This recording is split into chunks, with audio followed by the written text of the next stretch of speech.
Hello,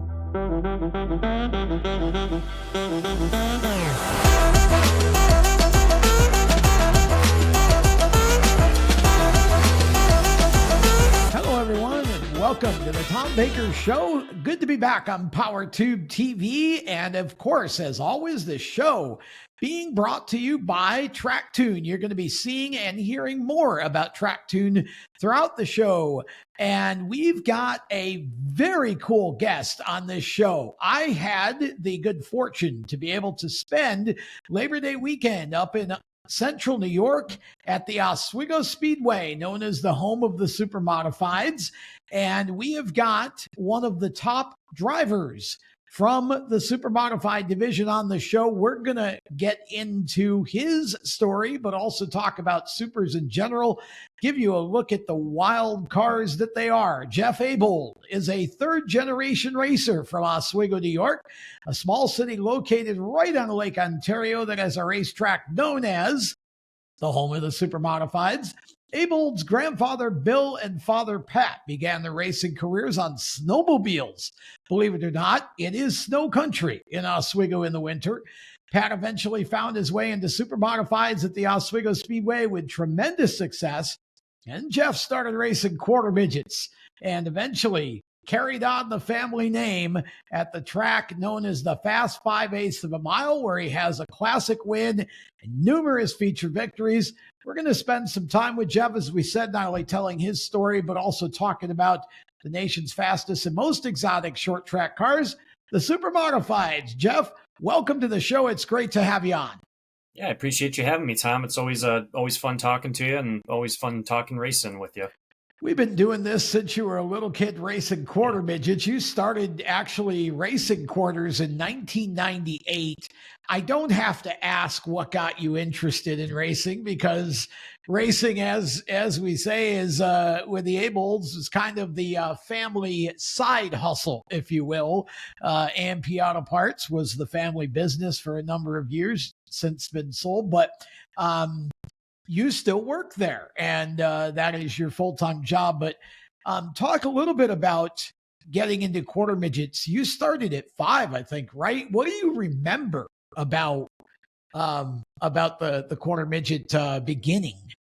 Yeah, it actually, 98, I was actually 8, 9 years old. That was a little bit later start for me, where a lot of the kids were starting when they were 4 or 5 years old going there. But had some interest when I was younger. My dad actually bought a car that he was going to try to get me to run everything. He was really excited about it and brought me out to see it, and I had very little interest in it. It was really, yeah, it was. I didn't know that. It seemed like I wanted to, but I was younger at that time. Everything, and then a year or two went by, and I think I actually approached him and said, "Dad, I'd like to go racing." My cousin was racing at the time, and going to the track a few times like that, and it kind of sparked my interest a little bit more. So he ended up buying a different car from that point, and that was my first race car that I had. I'd probably have some pictures and everything of there, but then from there I was hooked. So like I said, he waited till I was a little bit older with that, when I had a little more understanding of the responsibility and things that went into it, rather than kind of just throwing me into it and just running laps and everything. So right in 98. So I was actually 8, 9 years old by the time we got going with it at the Oswego County Quarter Midget Club, and then the Syracuse Quarter Midget Club.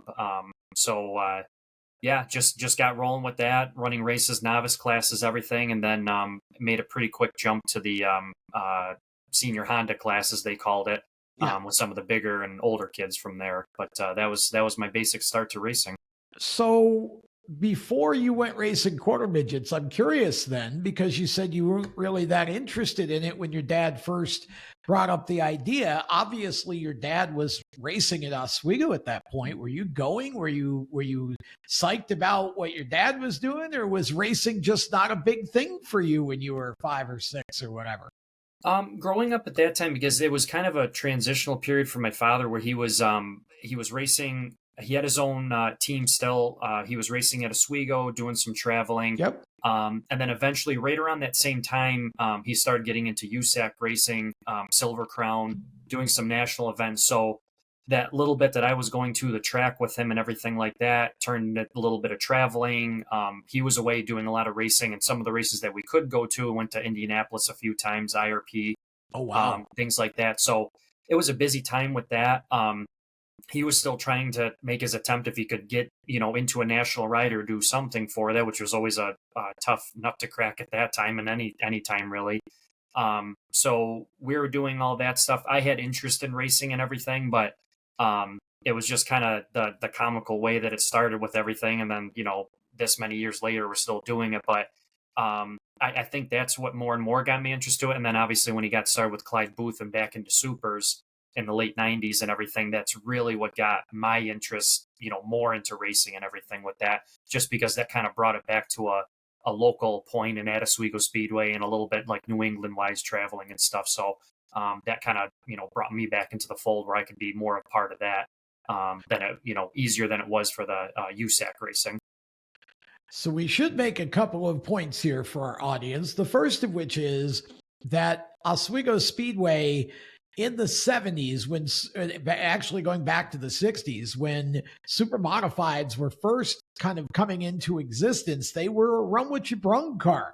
And Oswego was the Oswego went weekly Supermodified racing in the early 60s, and it has been the only track that races Supermodifieds weekly for decades now. And so the Abolds obviously coming along in the early 90s, well into that period. The other point I should make is that there are many second and third generation racers at the Speedway currently running, and there have been over the period of a number of years. And so if you start looking into the history of Oswego Speedway and the Supermodifieds, if there ever was a definition of racing being a family sport, it certainly would include the Oswego Speedway. Now, Jeff, you racing in quarter midgets, I'm assuming that you guys did the typical local thing, and then after a short period of time, you started traveling nationally, or did you kind of just keep it regional? It was mostly regional. We, towards the end of my quarter midget career, when I was 11, 12 years old, we did make a couple trips to the Eastern Grands, which I believe the year I did it was in Pennsylvania, Oak Lane, I think it was. Oh, okay. Some states races in the same area and everything throughout New York. We were lucky with our area that we had two great tracks between Syracuse and the Oswego County Quarter Midget Club. And then we also had SOTUS that was within a stone's throw of where we lived and everything. So we always had a kind of a series that we had between the three tracks that we were able to race. And between running those, it was pretty much a Friday, Saturday, Sunday type of thing if we were doing that. So that kept us really busy for a while. So I really didn't do a ton of traveling in my quarter midget career, a little bit of indoor and everything, but that definitely gave me enough experience and enough racing right in that little area and that short time frame. Because I overall had a pretty short quarter midget career, only raced up until when I was 12. And then so yeah, that was busy enough for me. In hindsight, it would have been nice to do maybe a little bit more traveling, but it was enough for us. We were able to make it out to Indianapolis for the Gasoline Alley Nationals, things like that. Nice. So pretty cool experiences. So that was a lot of fun. Yeah. What, tell us what that was like to actually race a quarter midget at Indianapolis, because I know that everybody that goes there that I talk to is just overwhelmed by the scope of the facility and the size of the facility, and then getting to actually run a race car of any type there is just mind-boggling to people. Oh, it is. And I was lucky enough that with my dad racing USAC, I'd been out to Indy a bunch of times and everything, but never to the big track, just between IRP and some of the other ones out there. Okay. So pulling into that track, and it was pretty much just my dad and I on that trip. And you're pulling into the middle of the speedway, and then you kind of go up to I think it was the backstretch we went to. And I walked up to it, I'm looking down the wall, and you look one way, you look the other way, and it's just track for as far as you can see. Yeah. And I'm sitting there going, how does anybody ever race again around this thing and stuff? But it was that was an awesome experience, then running the race, and then actually came close to winning it, but last lap crash and everything there, and one of our local club members ended up, Stephen Hutchinson, that I raced with all those years ended up winning the race, Oh, which was wow. pretty neat. So it was cool seeing somebody locally do that and everything. So, that was an awesome experience. That was a really cool one. And some great time with your dad too. And I'm sure a time not only obviously to make memories, but how much did you learn from him? Because I know your dad fairly well, and you two are almost exactly alike when it comes to your sponges. I mean, just the knowledge of race cars and all of that your dad had. I mean, that what a tremendous teacher he had to be in that period of time while he was still kind of fresh in his own racing career.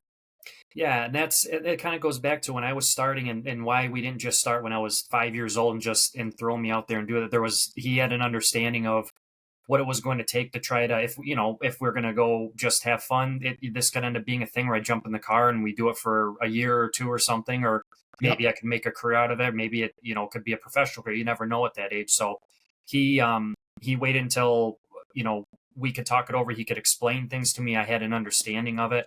We'd go out and run endless laps of practice, things like that with it. And, he was working with a lot of people at that time that were professional racers and between USAC, Clyde Booth, everything. So he was taking all that experience. And then, I was able to start learning some things and hang around with those guys and kind of get an idea. So all that knowledge was always transferred down to me in some way, shape, or form. And it's the same thing still to this day. We still, go back and forth and whatever we're both learning or figuring out. So it's part of it. It's part of the fun of the whole thing. It's not just about jumping in the car and trying to just go win. That's part of it, but there's a lot more to it than that. And there's really a bigger picture, honestly, than just showing up and trying to go racing.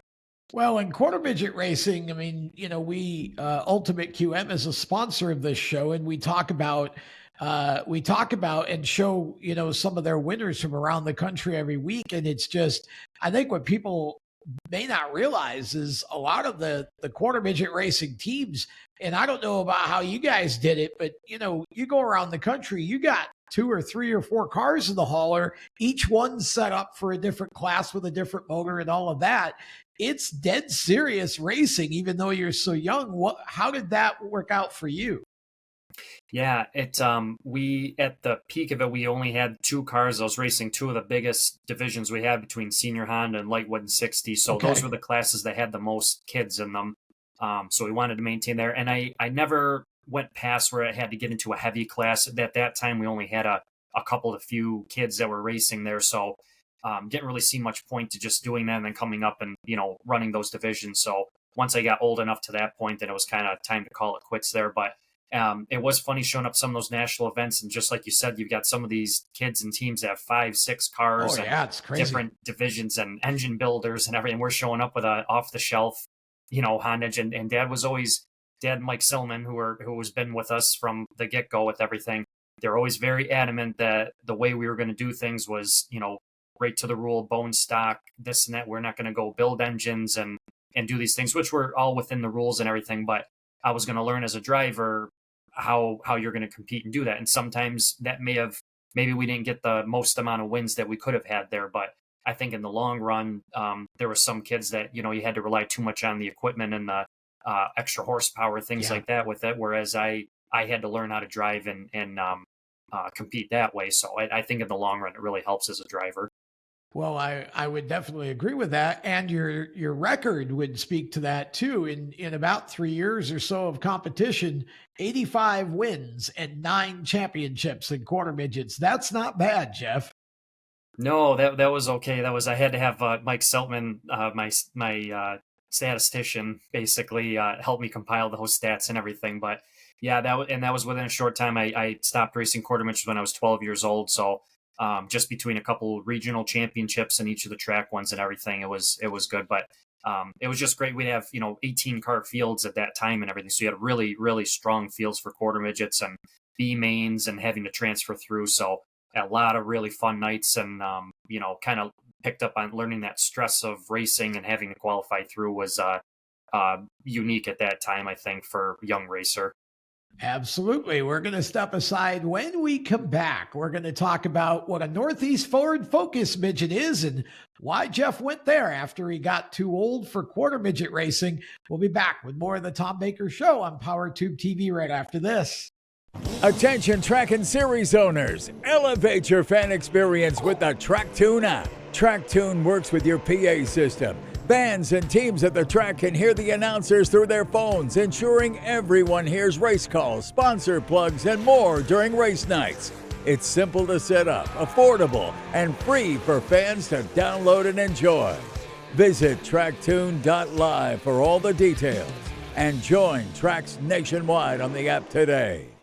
For race fans across the United States, GetInTheStands.com is the place to find racetracks where you live and where you're traveling. Just go to GetInTheStands.com and enter your location. You'll see the tracks within 100 miles of that point, either as a list or on a map. GetInTheStands.com is 100% free to use and mobile friendly. So whether you're on a computer, a tablet, or on your phone, there's no need to download an app. To find racetracks across the United States, open your web browser and head to GetInTheStands.com. GetInTheStands.com, your racetrack directory. Welcome back to the Tom Baker Show on PowerTube TV. This segment, as always, being brought to you by Ultimate QM. We were just talking about quarter midgets, and Jeff Abold, 85 wins in a quarter midget car. Ultimate QM, currently one of the top chassis in the market of quarter midget racing, and it's manufactured right here in Mooresville, North Carolina. It's a family operation. And Andy Loden, who builds the cars, his son Nick, with 180 quarter midget victories in his career, and is now running it successfully in late models. But again, Ultimate QM has winners on their cars all over the country. It's a one-stop shop. You can buy the car, they'll sell you the parts, they'll sell you this, they'll give you the setups, and they'll work with you on coaching the driver as well. It is an all-in-one. If you are wanting to get your son or daughter into racing, quarter midgets might be a great option for you. You can run locally, regional, or even nationally. NASCAR has its own youth series for quarter midgets that runs at NASCAR facilities across the country during the racing season on weekends when NASCAR is there. So what a treat for the young racers to be able to be a part of that. So remember this, if you want to get started in racing, especially quarter midgets, winners win with Ultimate QM. Go to ultimateqm.com. We bring Jeff Abold back. And Jeff, after quarter midget racing, there was a bit of a pattern in the Northeast, and it's still there. It's called something different, but this basically was a Ford Focus midget, and it is exactly what if you're watching this show, you might think was a midget with a Ford Focus engine in it. Not a cheap date, but they were cool. Now they're called NEMA Lights. I'm curious to hear you talk about what your transition was like, because you were young when you made that transition to the Focus cars, but you have always been so intelligent and so good at adapting that I think it seemed like you made a pretty easy transition. Talk about what that was like. Yeah, I right out of quarter midgets, I actually spent a few years. My dad had just picked up a ride with Dunnigan Motorsports for a Supermodified starting 2003. So I spent 3 years not driving anything. Oh, okay. Actually, went racing with him, and crewed with him for a while. So that was awesome experience. And really in our area, there wasn't much aside from going dirt racing, like micro sprints or mini sprints or something. There really wasn't a good level to go to from that kind of 12 to 16 age range. So I went racing with my dad. Great experience, learned a ton there. Just, I can't say enough about what I learned at that time and the basis it gave me for the rest of my career, working with some great people and really knowledgeable people. So my dad was able to win a championship in that 2005 season. Around that time, USAC was kind of putting some regional Ford Focus series in, just like you're talking about. They were starting the Northeast series. So we knew that was coming around the year prior. So I pretty much got the rule book out for what USAC was and read it cover to cover and went through what we were going to need to do and everything like that. And had some really helpful people, Bob B. Seymour, and some other people that were really into it and everything and knew what was going on there, help us out, and picked up what at the time what was called a Hawk chassis, which is made by Stryker, and started with that car and everything. And it's just like you said, it's a midget, just the same as a full-blown midget chassis. With a Ford Focus engine in it. So it's one you could get. You had to buy them from a certain supplier, but it's the same exact engine that you'd find in a Ford Focus car on the street. About 180 horsepower, and It was had a clutch and starter in it, which was great. So you had to learn how to start the midget and run it through, which is probably the most stressful thing I think of the whole racing part of it, figuring that out. But yeah, that was an awesome division to have there, and that was some of my best racing memories was right in that division for us. I had forgotten that there was that gap there, and you basically, as you say, you kind of went to work with your dad on the supers with Paul, and you were again what 12, 13 at the time that you started that process, right? Yeah. That had to really have expanded your knowledge about how race cars work, which I'm sure made it a lot easier when you jumped into the Focus midget. But I think you probably always were working on even your quarter midgets, right? I mean, you didn't have a whole crew to do everything for you where you just got in the thing and drove. You were always a part of learning and working on the cars. Yeah, and it was always, weekly maintenance, things like that with it. As I got a little bit older, I had my jobs and things that I would do. Mike Silman would be focusing, doing some things with tires and shocks. Dad was always doing the general maintenance, and then I was picking up the odds and ends and learning, and then all the way, figuring out what they were doing, why they were doing it, how it affected the car. So, towards the end of my quarter midget career, and then into that period for 3 years where I really didn't race anything. That helped me out a lot with figuring out, okay, here's what the car's doing, here's why it might be doing it, and here's what we can do about it. And that type of knowledge is invaluable as a driver if you can do that. And it's one thing to be able to jump in a car and say, car is tight, fix it. But if you can come in and say, here's why I think it's doing it, here's where it is, might not always be right, but it's at least helpful to the team and everything, I think, to be able to, give some help and everything to that to help figure out what's going on. For sure, especially at that young of an age to be able to do that sort of thing. And then, like you say, you're not always right, but you learn that way. If you tell them to do something and they do it, and it was the wrong thing to do, you've learned for next time, which I think is very positive. You had 11 wins in a championship in the midget car, the Focus midget. And I know I think you got to race at least once or twice at Oswego, right? With that car on the short course, 3/8 mile short oval. Yeah, it was actually my very first race in the midget was at Oswego as well, which didn't go exactly to plan. Made about, took the green flag and decided I want to get to the bottom, and got caught off, probably my own fault and everything, and ended up in the spun out. So it wasn't the greatest start to my midget career, especially in front of the Oswego crowd that you really wanted to impress and everything. And I'd gotten the heat race win, so I think my confidence level was up and whatnot. But definitely had a little talk with my dad afterwards about, okay, here's what happened. What do you think you could have done differently? And I can remember that on the ride home and everything. So it was a learning experience, just like you said. I definitely made a mistake and it was the wrong thing to do, but I learned from it, and exactly. we were successful after that. Okay, so quickly you went from there to NEMA Midgets, 4 career wins, 3-time Boston Louis Memorial winner, which is a huge race for the midgets at Seekonk Speedway. So you basically stepped out of the Focus into a full midget and made that transition. And I have to believe that was a whole bunch of fun. Oh, it was awesome. I got the opportunity with Seymour Racing and Bob Seymour and Matt Seymour and everything. And Matt was really young at that time, but he was even twice the sponge that I was as far as learning and everything. And, you can see their success that they've had. So it's really an honor to kind of look back on that and be one of their earlier drivers that they had for that team that they had. And their family tree goes back a long way, especially with Boston and everything going back through. Yep. So just a really neat experience. I was still just finishing up with the Focus series, and there was a couple times where I actually was racing my car and then jumping in their car and being able to go race. So I remember the first time I jumped in their car at Star Speedway and got to take it around, and just what a cool thrill that was with the speed of it and everything there and learning that. So had a few successful years with them, and then we actually took our car and put a full-blown midget engine in it and ran some NEMA years, nothing for points, but ran some races pretty successfully with that too. So, yeah, that was just an awesome time. Really, really a lot of fun in that series.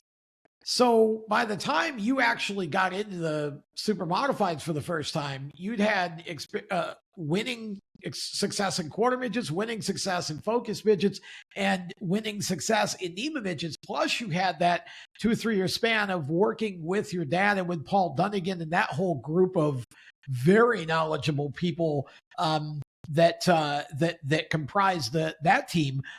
So you came into Supermodifieds with a lot more of a baseline than probably most drivers do. And you must have felt very well prepared to step into the big car. Yeah, I did. And my dad had been racing the actual car that I drove the years prior for Craig Rayvalls. Yep. Was the car owner. So I had been around the car and actually had been working on it. So I knew the car pretty well and everything. So it was kind of an easier transition for sure. And just going out, and obviously I'd been around Oswego my entire life, and I'd been racing around it with the midget and everything with it, and on the short track, but at least 1 and 2 I knew very well versus turns 3 and 4, which we didn't use that part. But so at least I had it was familiar. It wasn't my first time showing up to the track, that daunting feeling of Oswego Speedway and everything when you first get there.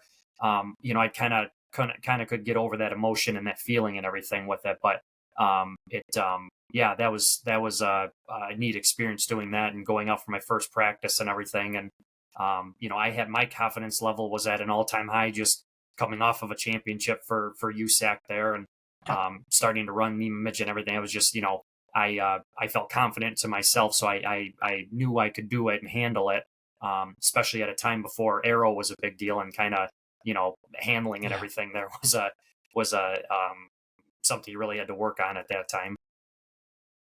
Yeah, that is true. I forgot you started in one of the older style Supermodifieds before the aero really took hold. Although your dad was the driver of one of the first, I think it was really the first aero super, so to speak, that Clyde Booth built. Your dad drove it for a while and sort of had some experience there.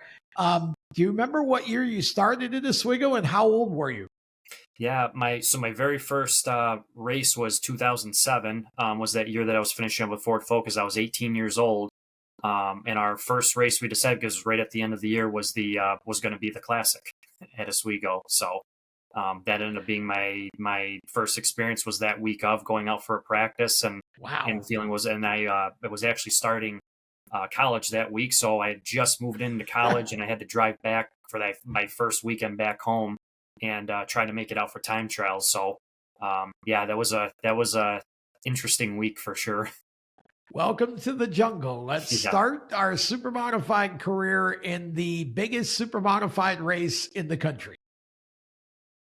Yeah, that was the feeling of it, the daunting feeling. And I can remember there was plenty of support and everything. There was plenty of, I guess I'd say detractors and things, and rightly so, because you're worried putting a rookie out there, even with some racing experience, but throwing them out there and doing that, you don't want to ruin a race for somebody that's been there all season long or been racing for years and everything. And you never know what you're getting with that. Supermodified is its own unique race car. So different than anything I had driven and everything like that. So there was definitely, plenty of people that were a little hesitant about it, looking into it and everything. But I think in hindsight, they probably came back and were okay with it after that. So talk a little bit. We got about a minute. Just talk a little bit about the emotion of getting into the car for the first time during Classic week and the size of the stage. Yeah, just even that first practice going out there was kind of a track rental session and everything, and going in there. But I remember Doug Hevron was the other car that was there that day, and he kind of came up to me beforehand. He goes, just kind of started chuckling and stuff. He said, "Strap those belts tight and hold on, and see what you can do and everything." And then by the end of the session, I had gotten my confidence up, had one quick spin out because we just had old tires, put the new tires on, went out. And I was actually running times close to what he was running in the car that he had. So he came up after, and he was as excited as anybody was, and gave me a few pointers, things like that. So it was a cool experience at that time, kind of having that and everything, and looking across, and that's who else is testing with you and everything with it. So needless to say, obviously my father there too. So that was a cool day. That was neat. A little bit of irony as well, because Doug, of course, started at 17 in a super modified, and he was still in high school when he started. So, he can relate to someone younger like yourself who gets in. And so I'm sure that was very genuine enthusiasm, because he knew exactly what that meant for you to be so young and able to run those kind of speeds. So that's pretty cool. We're going to step aside. When we come back, we're going to talk about Jeff's super modified career and super modifieds in general. These cars are insane. I've been watching them since the 70s, and it's still to this day, they give me butterflies when the classic starts. We'll be back with more of the show in a moment. Attention track and series owners, elevate your fan experience with the TrackTune app. TrackTune works with your PA system. Fans and teams at the track can hear the announcers through their phones, ensuring everyone hears race calls, sponsor plugs, and more during race nights. It's simple to set up, affordable, and free for fans to download and enjoy. Visit tracktune.live for all the details and join tracks nationwide on the app today. For race fans across the United States, getinthestands.com is the place to find racetracks where you live and where you're traveling. Just go to getinthestands.com and enter your location. You'll see the tracks within 100 miles of that point, either as a list or on a map. Getinthestands.com is 100% free to use and mobile friendly. So whether you're on a computer, a tablet, or on your phone, there's no need to download an app. To find racetracks across the United States, open your web browser and head to getinthestands.com. Getinthestands.com, your racetrack directory. Welcome back to the show, back on PowerTube TV, and Jeff Abold is with us. Jeff is a driver from Oswego, New York, races super modifieds, and we are going to start to kind of unpack what a super modified is and how Jeff has managed to do in his career. Hint, he's done just fine so far. Jeff, you started as you say when you were 18, and your first race was the International Classic, which is the Indy 500 of the East, so they say. And you talked about how you got quite quick in practice that week. How did the race go? The race went pretty well. We qualified and ended up being a night qualifying, which now is the first time I've run Oswego at night under the lights. And as it gets in, early September, it's kind of a dewy, loose racetrack and everything. So I remember I didn't qualify that well, and there was going to be 2 rounds. Only the top 14 were locked in, and I think I qualified 20th or something.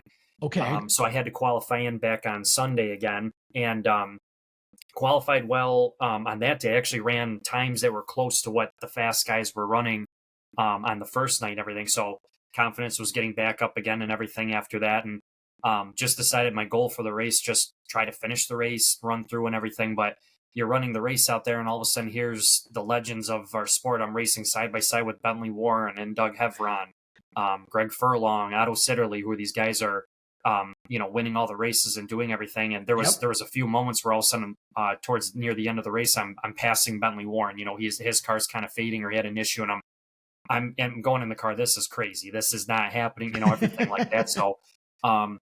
Just try to run a clean race and everything. There was close calls everywhere. I remember almost spinning out one time, and Chris Purley actually got back in me and got me straightened back out and everything. And we both continued the race, but that would have been the end of my day and everything. But end of the race was coming along, just kind of staying out of trouble doing that. Checkered flag went down, and I pulling down by the scales because I knew they really didn't have a good scoreboard at the time. So I wasn't sure where I finished, but I thought it was maybe top 5. And my dad came running down. He goes, do you realize where you finished? I said, no, I had no. You podium, you finished 3rd. Greg Furlong and Otto Sitterly were 1, 2, and you're right. And I couldn't believe it. I know it. So they had to grab me, bring me down to the front stretch. And here I am on my first ever classic. I'm on the podium standing next to these guys, just in utter shock. But just a wild memory with it and everything. It was just the coolest thing. And it's funny because I joked to my wife, Amy. We had just started dating at that time, and obviously that was 17 years ago. And so that was the first race she ever went to, anything in auto racing, anything like that. And so that was a cool race for her to go to and get her feet wet in auto racing for it. But unfortunately, we didn't have many great years after that for a few years in between and everything. So that was kind of the peak for it for a little while. But that was a cool way to start. Well, I mean, just not to give away the ending, folks, but 13 career wins, 8 at Oswego, 5 in the ISMA Tour, 4 career classic victories, 1 at Oswego in 2016, which we'll talk about in a moment. Won the Sandusky High Miler Nationals in 2023, and he's won 2 classics at Star Speedway in Epping, New Hampshire, which basically picture a gymnasium with Supermodifieds racing around it. That's basically what it is, a 3rd-mile track. They run about 10-second laps around there. Won it in 2019 and 2022, and so the Sandusky, Ohio High Miler win gave Jeff the triple crown of Supermodified racing, Oswego Classic, Star Classic, and the Sandusky High Miler Classic. Only a handful of drivers have ever won those 3 races in their career, and Jeff is one of them. Now, I want to talk about, just kind of broaden out a minute. Can you talk, Jeff, a little bit about what is a Supermodified, and then we can talk a brief bit about the history in order to sort of get us up to current, because the car has evolved tremendously since the 60s when it really came into being.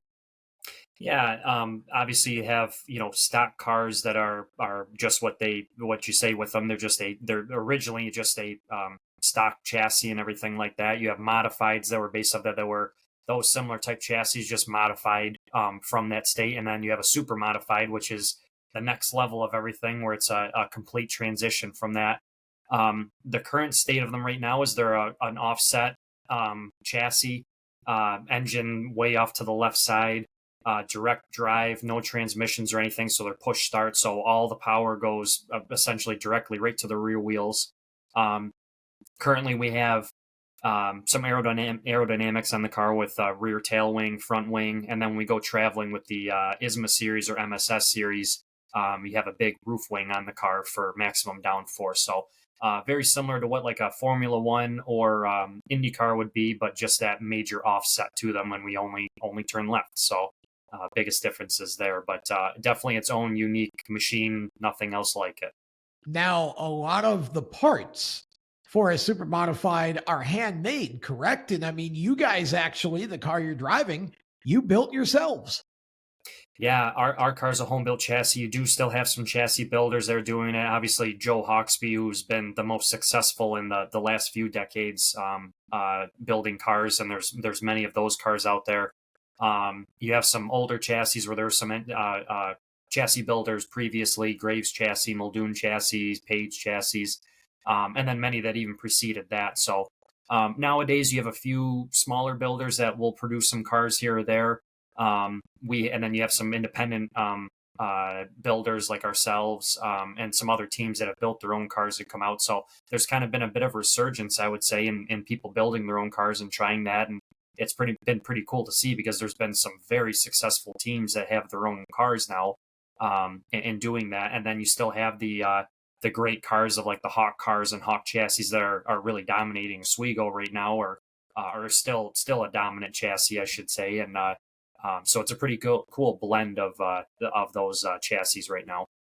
The aero piece of this, when Clyde Booth built that first car in 1995, that was sort of the complete aero downforce car, it really changed the trajectory a bit, in the sense that it became harder for the average person to build their own car, because you had to understand more about aero and downforce and engineering. It wasn't kind of just put something together in the garage and bring it out and try it. For our audience that's watching the show, can you talk a little bit about the engineering of that, and sort of without giving away your own secrets, but what makes a Supermodified work now with all of that going on? Yeah, you really back to what we call like the shovel tail aero, where it was more like a spoiler, kind of how a modified would have on the back of their car. We ran a number of years where it was that, and then it was just sort of a splitter or spoiler on the front of the cars, where it was just sheet metal body and everything on it. So more similar to what a stock car would be, or a cup car now, where they have that. So that was the way of the world for a long time in supers, and then along came Clyde Booth, and with an actual IndyCar style wing on the back of the car and a nose wing on it, which some teams and chassis would run a nose wing and everything like that. But it introduced a major difference in the cars where you really were focusing on just mechanical grip and shock springs, putting the tires on, and then you add aero on top of it. And here's all this downforce and everything. It changes the setups of the car, changes ride heights, changes pretty much the whole chassis construction of it, and trying to work everything in tandem with each other with that aero. So that's definitely something we deal with now. And we definitely got to a point, especially at Oswego, where it was a matter of you're making critical changes that are gap changes on tail wings and element changes and things like that, because it was pretty open on what you were able to do. It was tough. It could be very hard because you had to keep up with them. Somebody would come up with a new design and obsolete all the other designs that are out there and keep coming up with things. So it was a pretty crazy time and everything. It was a lot of fun with the design of it and everything, but you could really drive yourself nuts trying to keep up with everybody and coming up with different things. And, aside from having a wind tunnel to test it, it was just a matter of build something, bring it to the track and see how you did. Yeah, and now with the aero cars, of course, as you mentioned, Joey Hawksby, as close to mass production as you could get. Mass producing, building for others, and a majority of the wins at Oswego in recent years have come in Hawk chassis, probably, to be fair. But as you say, more guys are starting to sort of figure the whole aero piece out. And you guys figured it out, it was an evolving realization for you guys, because when you first built the car, it didn't work quite as well. It took you a few years to really get it down, right? Yeah, we I think we hit it on the aero part was right there, because we kind of knew what everybody was running.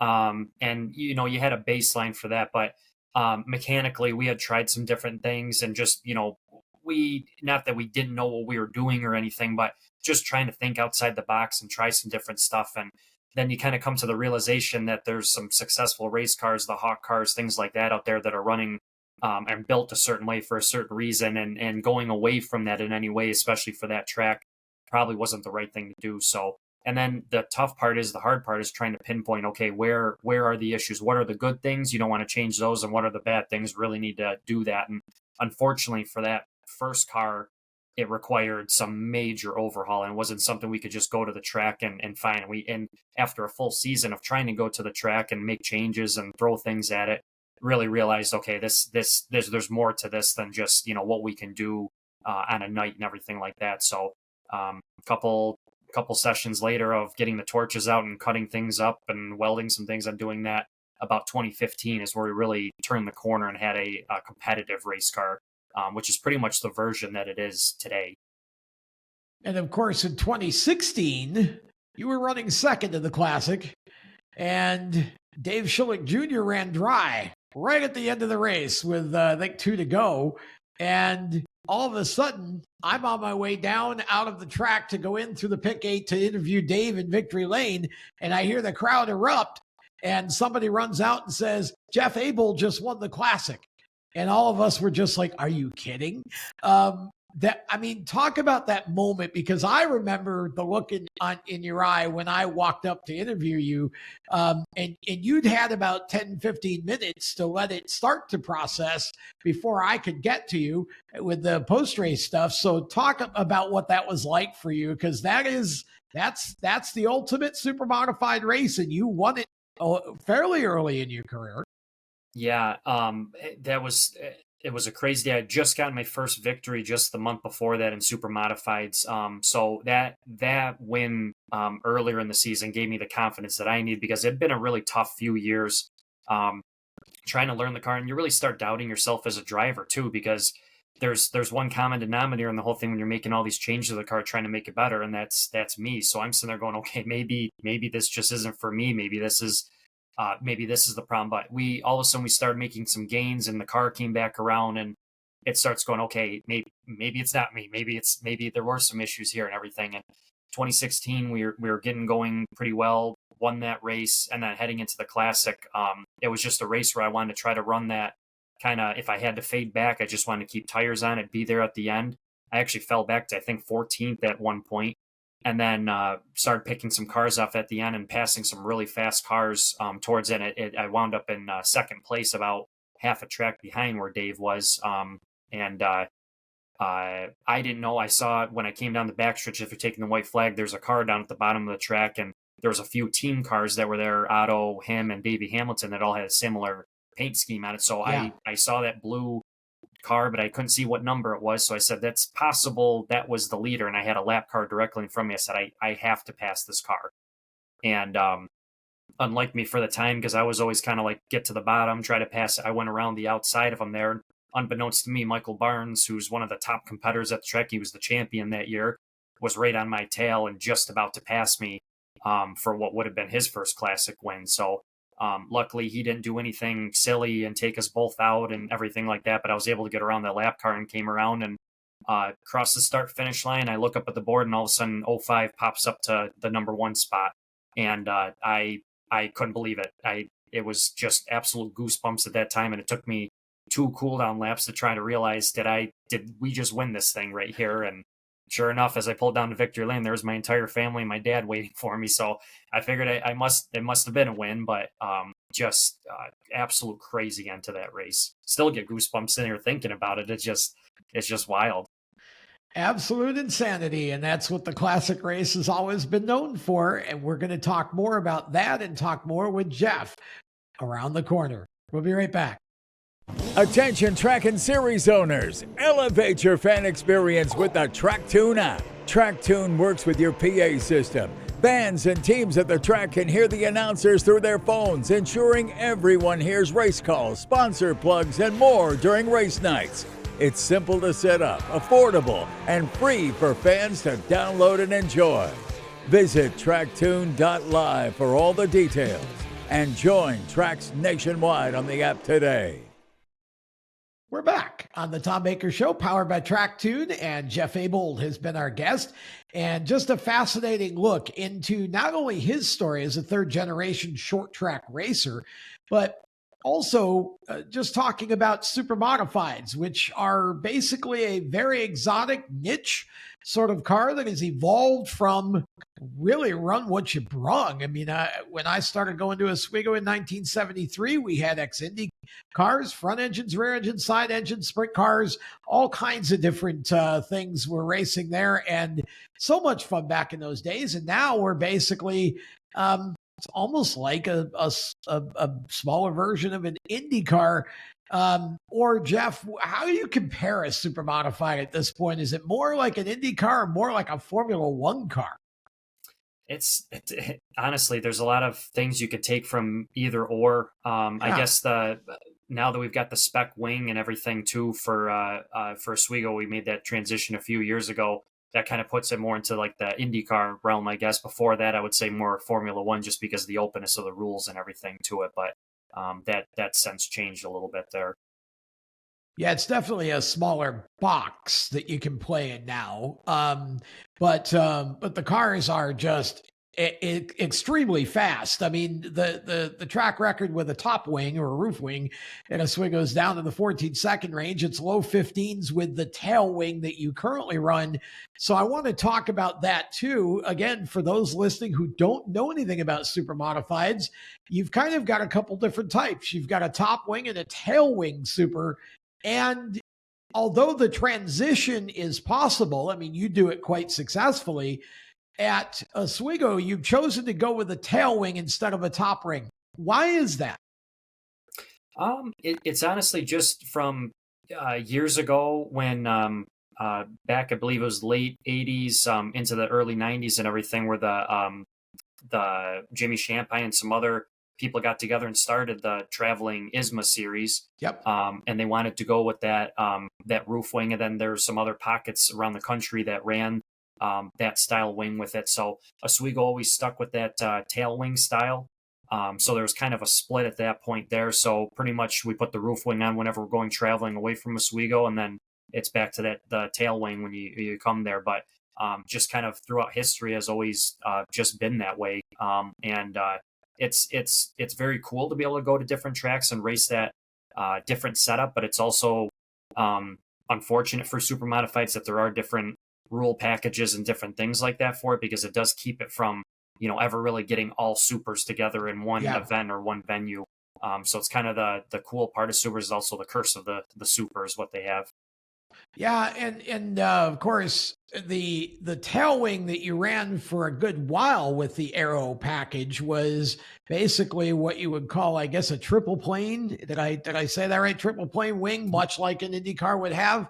And now it's basically a single plane tail wing. The transition to that was for what reason?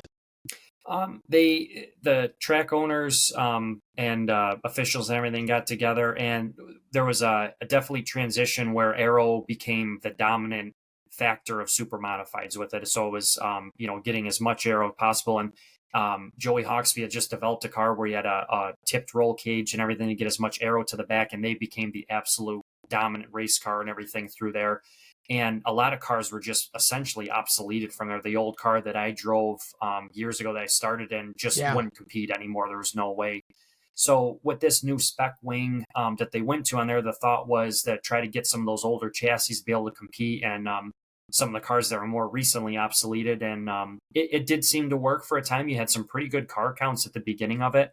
But like anything else, it's hard to just show up to Oswego and compete if you're not racing there on a weekly basis. So it always is kind of a give and take where sometimes you get really good car counts and sometimes it can be a little, lackluster the way it goes. But that was the heart of the rule, I think, was the general reason why they went to that. And of course, for you, your transition, you've kind of developed a way to transition from tail wing to top wing to go run, as you say, one of the International Super Modified Association shows. What's the difference from a driving standpoint? What's the difference in the feel of the car? And what is that transition? You just bolt the top wing on, take the tail wing off and go? Or what does that take from a tech standpoint? There's a lot to it because there's just so much with the chassis you have to really look at. You're changing a lot with ride heights, and then when you do anything like that with the car, you're changing weight balance. So there's a lot that goes into it. Plus, just the maintenance of it, just getting ready for a race like that when you're traveling somewhere. Everything has to be done on the car. So when you're racing Oswego weekly, you can say, okay, 2 weeks I'm doing wheel bearings. We'll do it next week. We'll do this. Really, when you're traveling, you just can't take any risks. So you have to do it also. There's a lot of work that goes into it.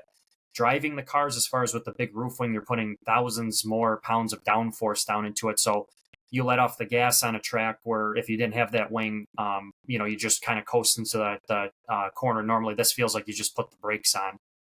And it kind of feels like you're dragging like an anchor behind you when you go, because you're just dragging so much extra. It's essentially like putting 2,000 pounds extra on the car as you're going. So it's a cool experience with it. And the cars are so fast with that wing on how much harder you can drive them. You kind of feel like you can really abuse the car a little bit more, and it sticks. So right now, Oswego, you still have to kind of finesse it a little bit more with it because you're so much less Aero with it. But so it's just two very different. Even when you show up to Oswego with the roof wing on, it's just two totally different driving styles with it. So it's that in itself is a challenge. Just kind of picking up on those differences and driving it. And again, for the benefit of our audience, if you're a fan, for example, of late model racing, if the Supers run at the same track as the late model, and I'll use Concord Speedway, which was around for a long time here in North Carolina, it's a half mile with a dog leg built into it. The late models were about 3 seconds slower than the Super Modifieds. The Supers were getting around that half mile track in 12 to 13 seconds. It's crazy fast. I know at Oswego, you're pushing about 150 miles an hour average now? Yeah, with the roof wing on, it's very close. Yeah. And it's about 135 or 139, I think it was the top one for without the wing on. Okay. Can you feel the difference in speed from inside the car between the tail wing and the top wing?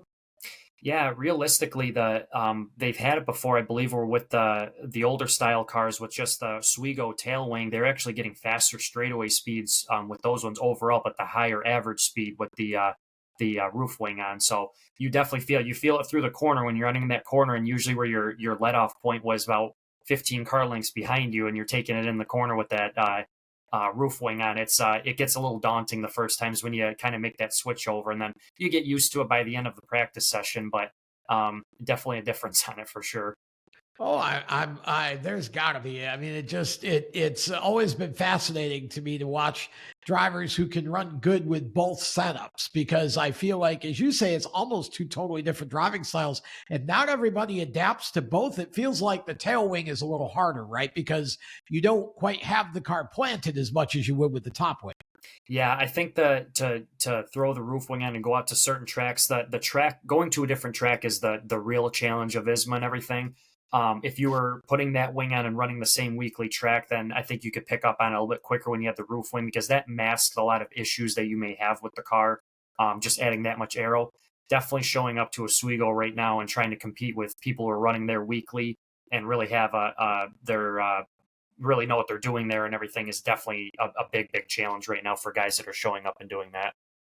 I think the other thing that people get really fascinated with about a super modified are the big wide tires. Talk about the specifics of what a super modified tire is. Yeah, we run for our divisions at Oswego. We run a Hoosier tire.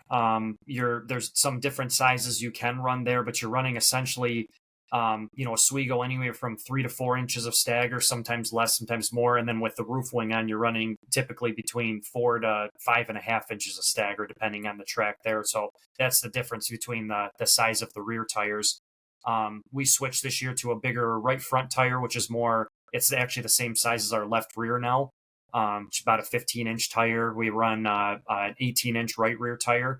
It's about a 13-inch or so left front tire. So they're big, wide tires, a lot of rubber and a lot of traction getting down to the racetrack. Yeah, that's what really makes the super modified is the tires. And I mean, it's what, 1,800 pounds, about 800 horsepower and big wide tires. Yep. That's the bare bones of it, essentially.